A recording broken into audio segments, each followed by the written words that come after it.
What's going on, guys? Welcome to or welcome back to Cheesemat and Chill, where we cheese me out and we chill. This episode, let me bring out my list so you guys know what you're getting into. We're going to talk about the Ultimatum all the way up to the end of episode 7, I believe.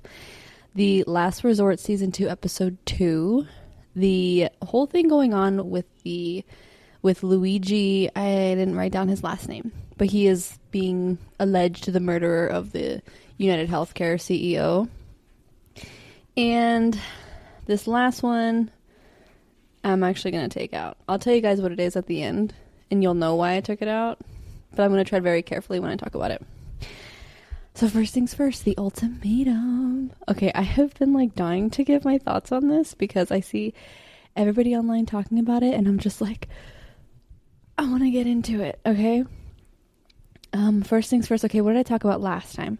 Last time I talked about, Sabrina Carpenter, Nurse Hannah. Nurse Hannah, I guess, is getting investigated now, which, good. I said everything I needed to say about that woman last episode. If anything else arises in the coming weeks from the investigation, I'll definitely bring it up again. Morgan Bailey, I'm proud of all of you guys for supporting her. I don't know if it's you guys specifically, but I see a lot of people coming to her defense, although TikTok algorithm tends to show us things that we agree with, so I don't know if as many people, including in the comment section, by the way, there's an algorithm for what comments show up, if you can imagine that. I just found out about that. But anyway, without further ado, let's get into these couples because sheesh.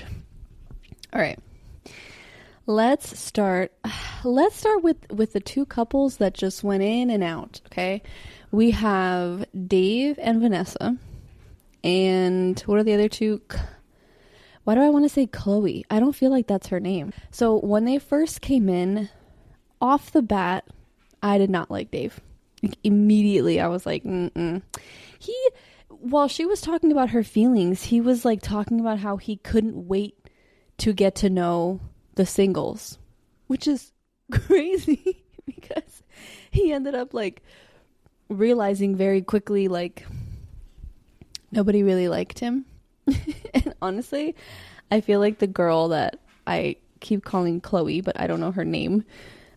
Is it Chloe? Hold on. Chanel. Oh my gosh. Where the hell did I get Chloe from? There's not even a Chloe on this. Okay.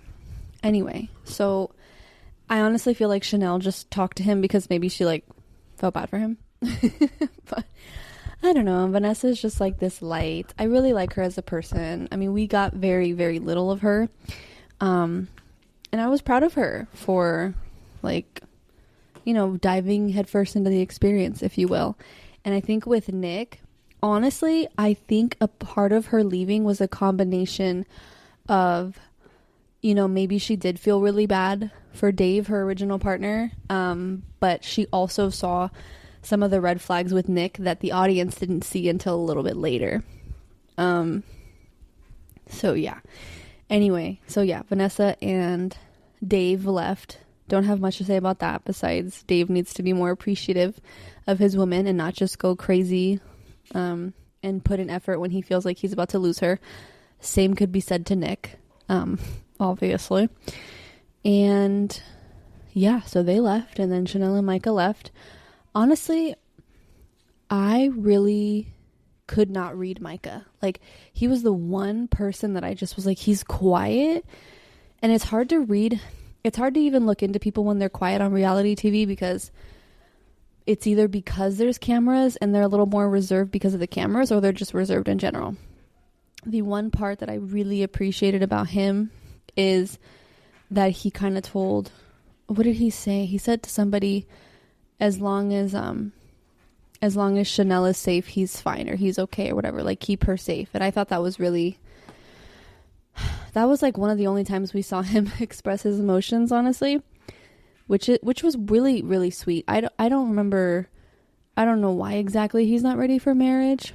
I don't actually even remember how long they were dating for, but I don't think they were the worst match, Chanel and Micah. I didn't see any, they were barely there. So, Chanel seemed very sweet and compassionate, especially with the way she was with Dave about his whole situation.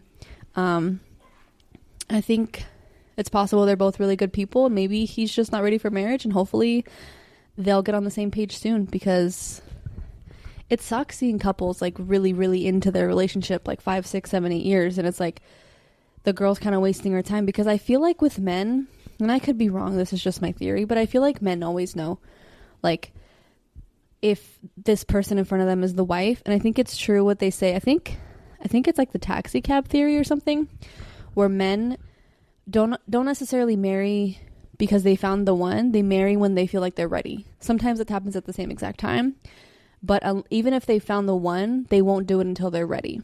And even if they finally settle down and get married, doesn't mean that they are the one. Yeah, I think you guys get what I'm saying. I think I explained that correctly. Whereas with women, we marry who we love. This is obviously a very general statement. There's exceptions, obviously. But I do believe that maybe it's the right woman, wrong time for Micah. Because I didn't see anything wrong with their relationship, despite getting like 1.5 episodes. All right. Now that we talked about those two, let's segue into... Let's talk about Mariah and Caleb. I like both of them. I do. I think the only thing about Mariah that makes me a little, like, it frustrates me so much, is I just wish she had a little bit more of a backbone. What do I mean by that? The way that Aria was, like, talking to her at the girls' night, I was like, Mariah, bitch, if you don't stand up. Like, you could tell Aria was giving very much mean girl at girls' night. Very much mean girl. And honestly, I don't even think that he likes Aria like that. From the clips I'm seeing, he doesn't. Maybe I wasn't all the way paying attention. Maybe I was multitasking. But from what I've seen, I really don't think he's giving interested in Aria. I really didn't think that he was. But, regardless, interested or not, I think Aria went in there to throw her relationship with Caleb in Mariah's face.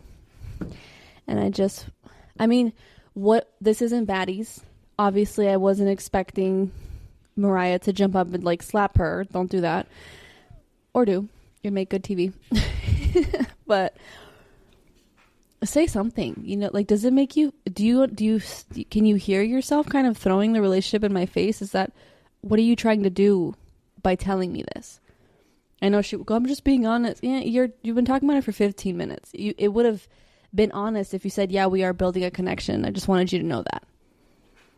That's it. But we only, like, she was talking to her about it for like 10-15 minutes, and they probably cut it down, which means it was longer than that. And that's a long time for another woman to be talking to me about my man. Mariah is better than me, but also say something. Oh my God. But I mean, I don't know. And I think that's what makes Mariah and Caleb like a good match, because they're both so timid. But I don't know that I see timid and timid together often, like on a daily basis. Usually there's like a nice yin and a yang that I see when I see relationships. But yeah, other than that, I think Mariah is just really sweet, and she's really down to earth, and she's really good at communicating. I do appreciate that she asked Aria right there at the table, do you see yourself pursuing something more than a friendship with Caleb? And I feel like that was her giving her a chance to, like, have a friendship with Caleb, because Aria had said she doesn't think that Mariah would allow Caleb to be her friend outside of this experiment. And to that I say, why the fuck would she? You're a woman that pursued her man on a romantic level. Why? This is not the same as a guy having a girlfriend. This is weird. Like, no, bitch. What? Honestly, and it sucks because every other thing Aria did besides the situation with Mariah, I have no issue with. Like, I think she's also good. I think she's really emotionally intelligent. And I definitely think she deserves way better than her Psycho Scotty. That's actually... We're going to use that one. I don't want to segue into them just yet. Let me make sure I'm finished with my notes on Mariah and Caleb. Caleb, very sweet, very soft-spoken. He strikes me as the type of guy to be nice because he's nice. And I think that's where Aria gets the hint wrong. Where it's like, most guys usually are nice, maybe because they want something. And I don't want to say most, but like SoCal. Let me just refer to SoCal because it's a lot. If a guy's nice to you, usually wants something from you. But there are some guys that are nice just because they're nice. And I feel like that's Caleb. So they're both really sweet. I thought it was interesting that he almost kind of hinted that he feels like he's like Mariah loves him because she needs him for emotional support and not really because she loves him for who he is. I thought that was really interesting, and I would have loved for him to unpack that a little bit more, but we'll see where the relationship goes. I honestly think if Mariah gained a little bit more independence, that it would maybe be okay, because Caleb seems like he can handle women's emotions, like it doesn't scare him. But when he talks about Mariah, it's almost like he's saying that it's a lot, like she puts too much on him, and I don't know what too much is, because I'm a very emotional person, and I like to think I don't dump all my feelings on one person. If I ever did, it would be understandable for them to communicate to me like, hey, you've been calling me kind of every crisis, and it is a little bit draining on my part. It would hurt. Like, if you're drained, don't you think I'm drained? But at the same time, to an extent, you have to have a balance between relying on your partner and doing like that self-care work as well. There's definitely a balance, and I don't think that they have found that balance yet. But I like them as individuals. We'll see where they go as a couple. Before we get into like the JR mess with Sandy and all that stuff, let's go over Psycho Scotty, okay? Okay. I knew that Scotty was, I got like a vibe from him. I got like a weird, my word that came up in my head was manipulative. I didn't really get gaslighter, which I guess actually gaslighting is a form of manipulation, so kind of. But I think you guys all know what I'm talking about. And this was kind of like when the flip switched after the boys' night. So Zaina gets home from girls' night and she asks him, oh, how was boys' night? And he's kind of like ignoring her, like stonewalling her. At that point, I'd be like, okay, well, when you want to talk, let me know. And I would have left his ass alone. I am a little more immature than Zaina. Zaina has this way of communicating with difficult people that I can only ever dream of having. I think I have a little too much crazy in me, where if somebody looked at me the way Scotty looked at her, cut the cameras because I'm going to hurt this man, because who the fuck are you looking at like that? I remember feeling so hot, like all over when I was watching this scene, because where was that energy when JR was confronting him? Oh, but he wasn't a big tough guy in that moment, right? He didn't want to be all tough to somebody like JR. But as soon as he saw somebody to take his anger out on that was smaller and a woman, he's like, all right, gung-ho. That is a weak ass man right there. That's what that is. And for him to treat her like that in front of cameras, it does make me buy into the accusations that are going around online about him. Because what you do in front of cameras, what are you doing behind the cameras? I'm not going to say it on this podcast because I don't want to get sued for defamation of character, but I think you guys have seen some comments about him. But yeah, he's just psycho. And oh my gosh, I literally admire the shit out of Zaina for how she handled him. And the way that she is, now I will trail into kind of Zaina and JR in that situation. Because that's all I had to say about Scotty. He's psycho. He's weird. And whatever. Gaslighter. The way that Zaina is the reason why I think that JR is definitely being a player. Obviously, we knew, I think, from him walking in, like, all right, this guy is fine as wine. And he knows he is. Okay? I'm not the only one that thinks that. I know he's a douchebag, so we don't want to, like, nobody wants to come on and say, like, he is a beautiful ass man, but I will say it. But, I'm like, what is he, like a personal trainer?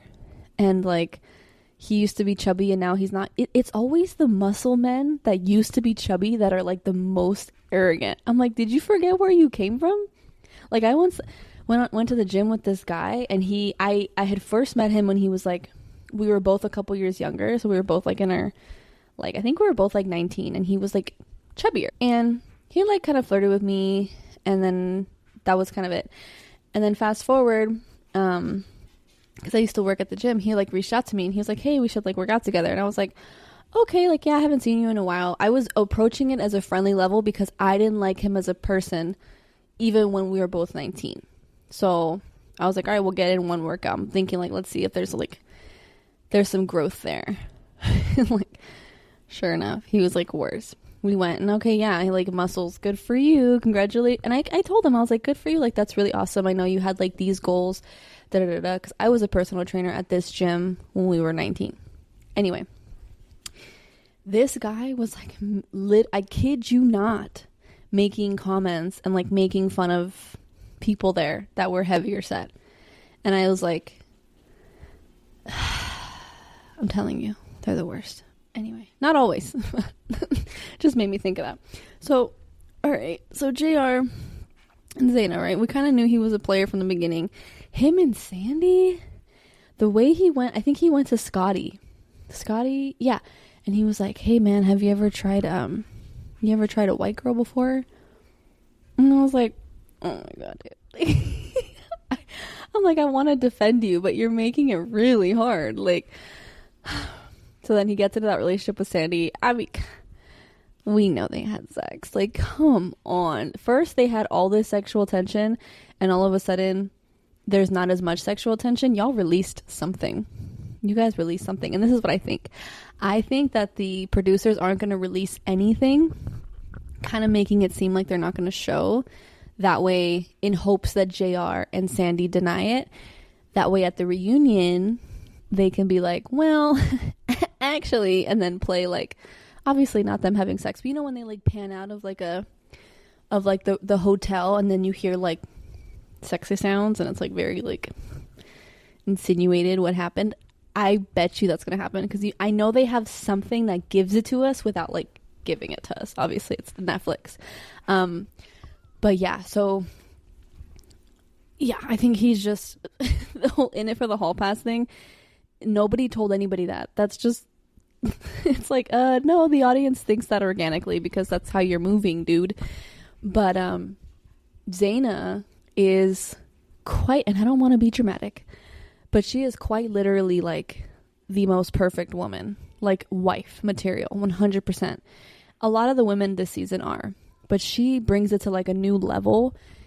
And because she is so in tune with her feelings and so good at working around other people's feelings, even if she might not understand them, makes me believe, okay, so what really is the difference between Sandy and Zaina? Because Sandy is also a very emotionally intelligent woman, but if Sandy was and Zaina wasn't, then I'd be a little bit more like, okay, maybe he's learning from something from Sandy that he's not learning from Zaina. But I no longer believe that. So there's literally nothing he can get from Sandy that Zaina cannot offer him more. Because again, Sandy's good at talking, but Zaina is like, I have to know what her education's on, because I'm seriously so impressed by her. I think I kind of talked about all of them. Oh no, kind of not really Nick. Nick's just like I want to feel bad for him, but also if what Sandy says about him is true, as far as she didn't really felt like she mattered to him until now, at the thought of losing her, then I think she has every right to feel what she's feeling, and he's a scumbag for sure. I don't like the way that he reacted to her saying, no, there was actually a second kiss. Like, he was about ready to, like, die for her to be with him. And now he's like, I'm done with it, I'm over it. And then the next day you're apologizing and you're back to kissing her toes. At that age, and not being able to emotionally regulate, honestly, is embarrassing. And then, like, I don't think she should have to deal with that, honestly.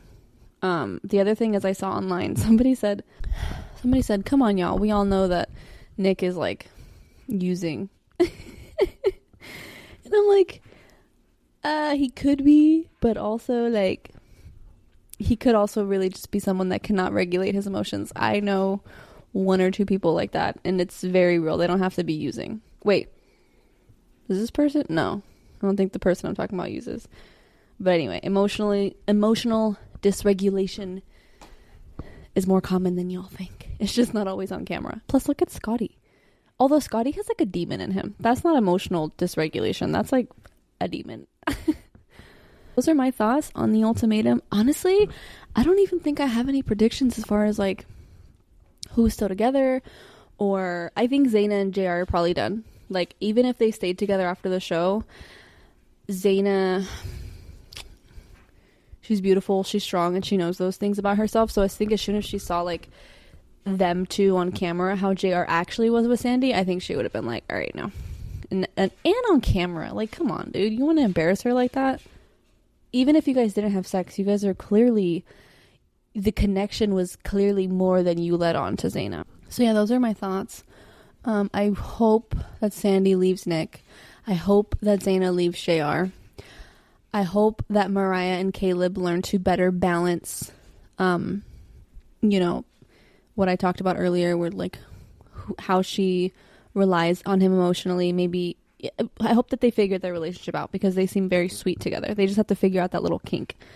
And then who else is there? Scotty and Arya. Girl, Ren, get the hell away from that man. As a matter of fact, put him in the psych ward, because get him an exorcism. No. Oh my god, I actually yapped about that for a while.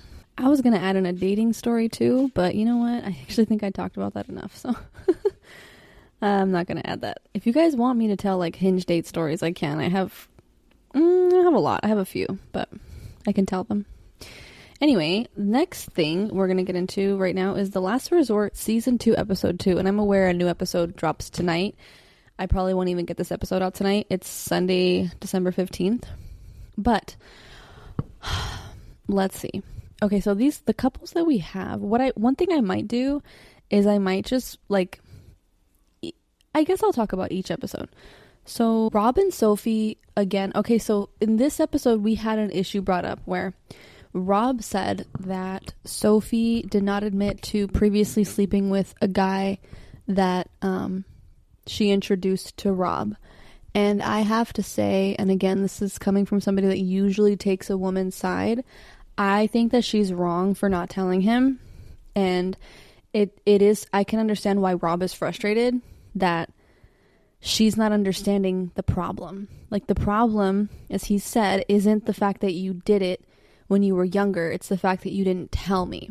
And for me, if I'm dating somebody and they introduce me to another, like one of their female friends, and it's a slap in the face, them two knowing that they'd been intimate and me not knowing and just like shaking this girl's hand. Let alone, I know for men, their ego is a little bit more pronounced. So that would bother a man, I think, even more, generally speaking. Obviously, everybody's different, but I think that's where he's upset.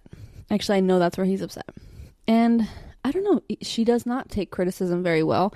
And Rob doesn't either. Rob is kind of like he'll take it and he'll apologize, but then he won't want to talk about it after that. Is like the vibe I get, you know? But she wasn't taking it at all. Until later, we did see that she ended up apologizing in like the never before seen footage with like the Between the Sheets. So if you didn't see her apology, I think it's in like their spinoff of The Last Resort. So that was good. And then we got Gino and Jasmine. These two, every time I think like, okay, maybe if they like take turns being the asshole, I noticed that. And I understand that in the beginning of the relationship, Jasmine was like kind of always the asshole, and he's just finally now like, fuck this, I'm not dealing with it. But where they are now, I think that they take turns, because I noticed that Jasmine was being really vulnerable on camera, and he was like not caring.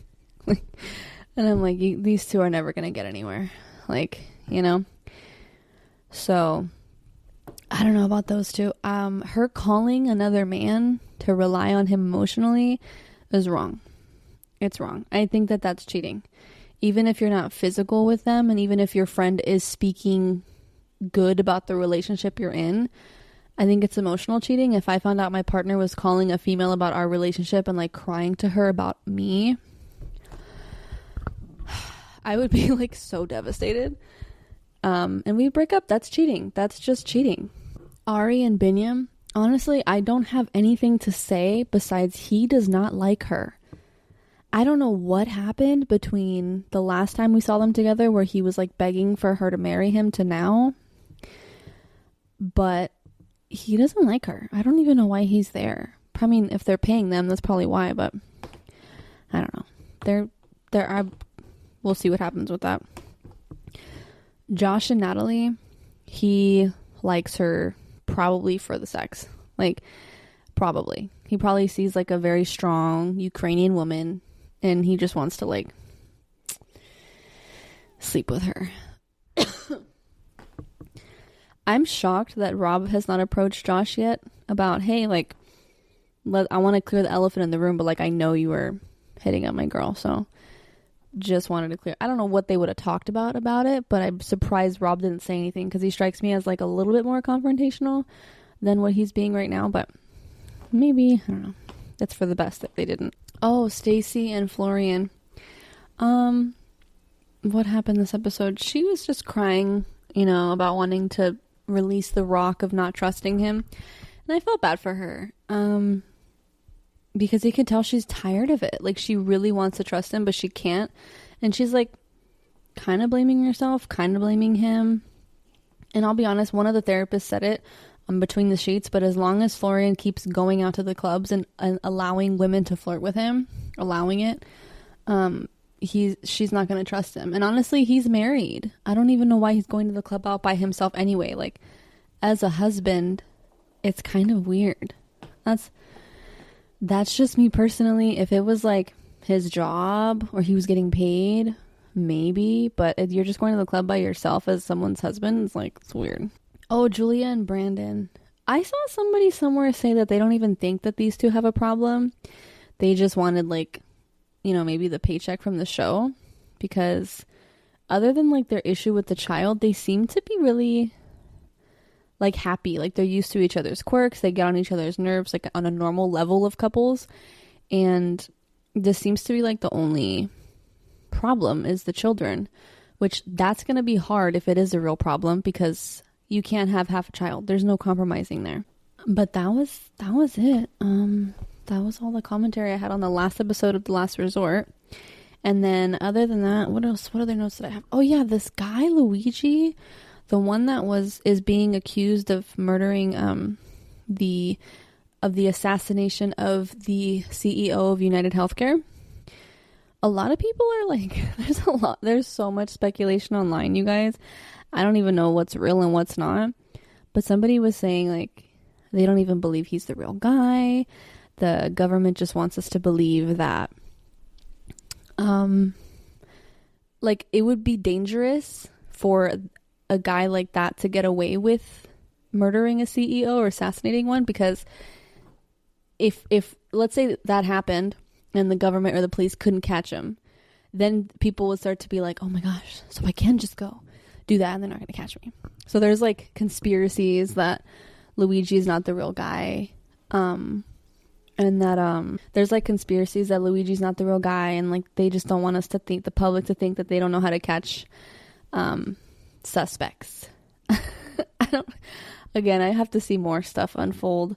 Anything is possible at this point. I am calling it a conspiracy though, because I don't want to like obviously contribute to anything that's not proven, and then defamation. But yeah, I gave all my thoughts though on the assassination in the last episode. And do I think this is the guy? I don't know. All I saw is the video of the back of his head and the jacket and the backpack. The picture of the guy in the 7-Eleven or in the Starbucks or wherever the hell he was, that could have just been a guy in a hoodie, like that was released to the public. I don't even know how it would be connected to like, unless they caught video of him going from one place to another. I don't know. That would just be dumb as shit, because what if that was just a random guy that was like wearing the same jacket? You know what I mean? I don't know. We'll see. We'll find out. But I think that news story is still like unfolding as things go on. And okay, so let me see. Okay, guys. So the last thing, and I'm gonna say this very carefully, and you guys can comment on it if you want. But did y'all see how there was a name added to the civil lawsuit against P. Diddy, accusing him of rape? Did y'all see the name? Did it surprise any of you? The alleged name? Listen, okay? This is, okay. So, number one, and I saw this somewhere, and I think it's important to mention on the podcast, is why is it a civil lawsuit and not a criminal lawsuit? Or a criminal case? And that is because of the statute of limitations. Now, when it comes to something like sexual assault and rape, I think it depends on the state that you're in, but it's usually only a couple of years. And, so because they're being accused of doing this, like more than like 10 years ago, it's definitely over the statute of limitations. So that's why it's a civil lawsuit. I know the second accuser, I like refuse to say his name. I'm so paranoid. I'll just say his name. Obviously you guys know it's Jay-Z, the accused, the alleged. Whether we believe it or not, that's where it is right now, right? He's like demanding that the victim releases their name. He released a statement right away, which I will say is different than what we've seen when somebody's accused of something like this. Is he released a statement? And honestly, when it comes to how somebody responds to being accused of rape, I don't think any of it can be really looked into, whether it's ignoring it or releasing a statement, because if people believe you did it, they're going to believe you did it, whether you release a statement or not, and vice versa. Latest update I have on that is I believe I saw that the victim, the alleged victim, said that they might have misremembered a thing or two about Jay-Z being involved, or the details around Jay-Z being involved. And to that I say it can feed into either narrative that's running around right now. Either you believe Jay-Z did it and he scared the victim, or you believe he didn't do it and the victim's like, okay, wait, kind of getting embarrassed and backing out. Either way it goes, I think people just decided what to believe right away and they're running with that. As far as what I believe, I'm not saying shit. Like, I ain't saying shit. Staying out of that one. So, but yeah, I did see that and I wanted to get your guys' thoughts on it. I have this thing where I've been like struggling to kind of breathe every time I do a podcast. I don't know why. I don't know if I'm nervous talking to like literally a camera, because I'm going to edit this. It's not like I can't edit stuff out. I also bought this slime at Disneyland the other day, and it's a little too crunchy for my liking. Here, check this out. Some ASMR.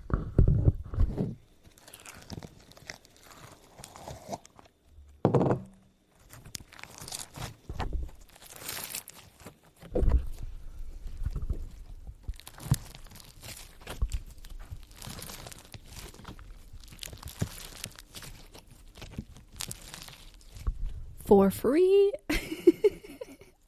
But you see what I mean? Like, it's not like I want like a popping, like a more buttery. I also want like a slushy one. Have you guys seen the slushy ones? Anyway, it's been really helpful with my anxiety. But this one is a little too hard for me. Anyway, that's all for today's episode. If you guys want to listen to a true crime podcast, I have one of those. It's called Consuming Crime, and it's available wherever you stream your podcast, just like this one is. I post episodes every Sunday on Consuming Crime, and then the Patreon crime consumers have an extra episode a week, so they get 2, and that Patreon is $5 a month. This podcast, just once a week, and I try to do it at least once a week. I don't know the day yet. I got a lot on my plate, but I do try to get these out for you at least once a week, especially because sometimes the news cycle, I don't always get enough like juice, you know. But yeah, thanks for chismeando with me. Chismeandoing. That was Spanglish. That was definitely Spanglish. And we will chat next week. Que tengan buen día.